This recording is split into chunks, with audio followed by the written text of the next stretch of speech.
guys, it's Charlotte, your resident yoga instructor, and today I'm going to be showing you my top 5 favorite arm balances. We're going to go progressively increasing in difficulty, starting with one of the most basic arm balances that you can do in yoga and finishing with my favorite and perhaps the most challenging arm balance that I know, something that everybody should maybe try to build up to if you are a yoga practitioner. And so the first one that we're going to cover today might be familiar to you guys. It is called crow pose. And we're also going to go over the more advanced variation of crow pose, which is called crane pose. It's not that different, but it's a little bit harder. So for crow pose, you're going to place your hands with your fingers spread nice and wide, all 5 fingers pressing firmly into the mat. And crow pose is all about points of contact and points of pressure that help you create balance and counterbalance in the body. So you're going to find a nice firm point of contact. And when you balance, your elbows are going to actually create a 90-degree angle, and you're going to use that elbow like a shelf where your knees are going to sit. So I'll show you what that looks like.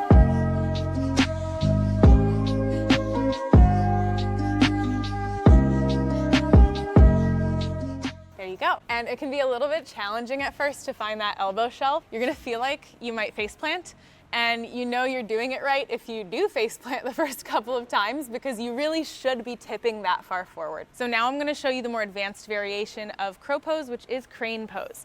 Crane pose is very similar, except your knees are gonna find a point of contact at the top of your armpits instead of your elbows, and your arms are gonna be nice and straight. This requires a lot of engagement through the core. So let me show you what that looks like.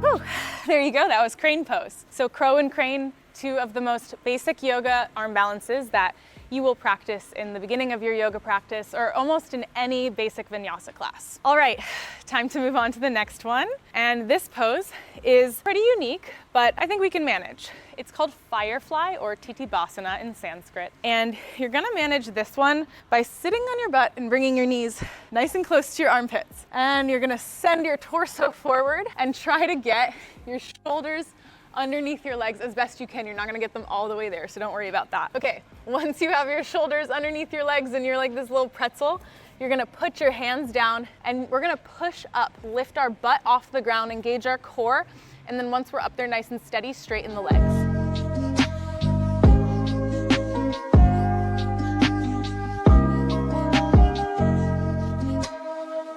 There you go.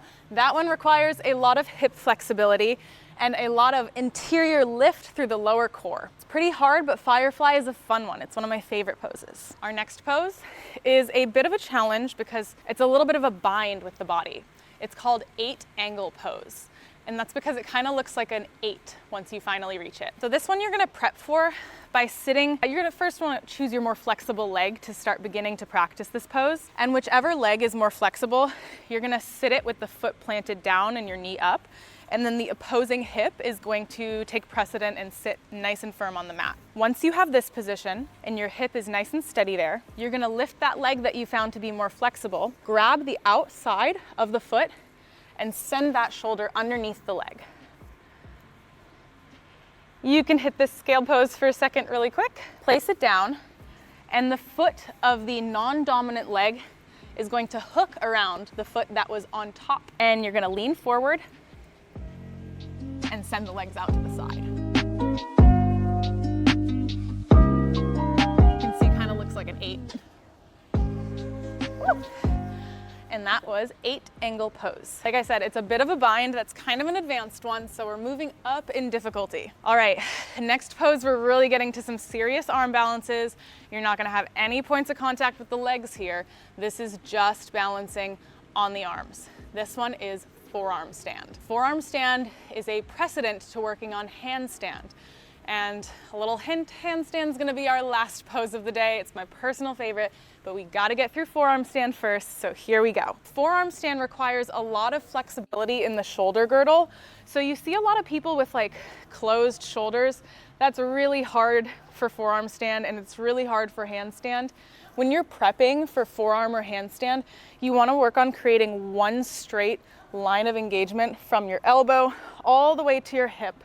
That's gonna allow you to keep a long line of consistent alignment and keep your forearm stand nice and steady.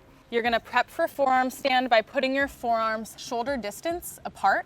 And you can measure shoulder distance apart by making a little cross like this. Put your elbows down and then just swing your arms forward. Super easy way to measure shoulder distance. Now, once you're here, you're going to find a downward dog with your forearms planted on the mat. And we're gonna kick up right to lift one leg at a time. If that works for you, you can just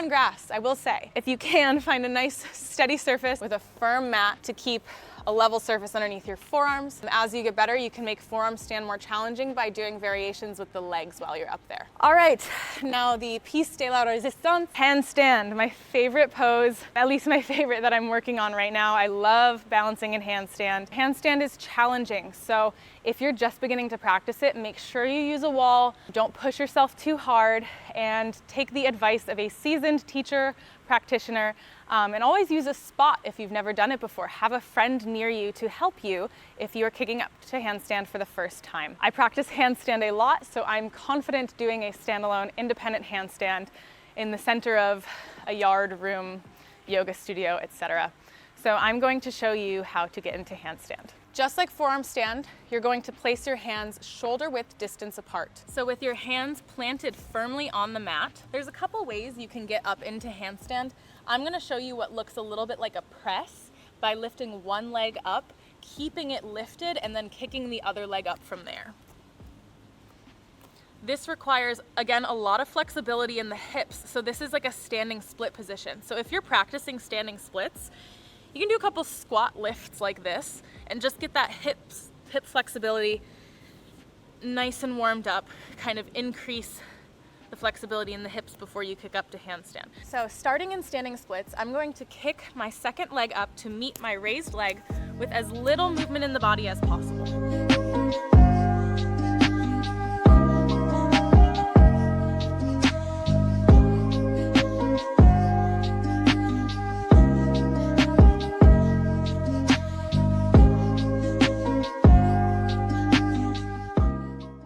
That was a good handstand.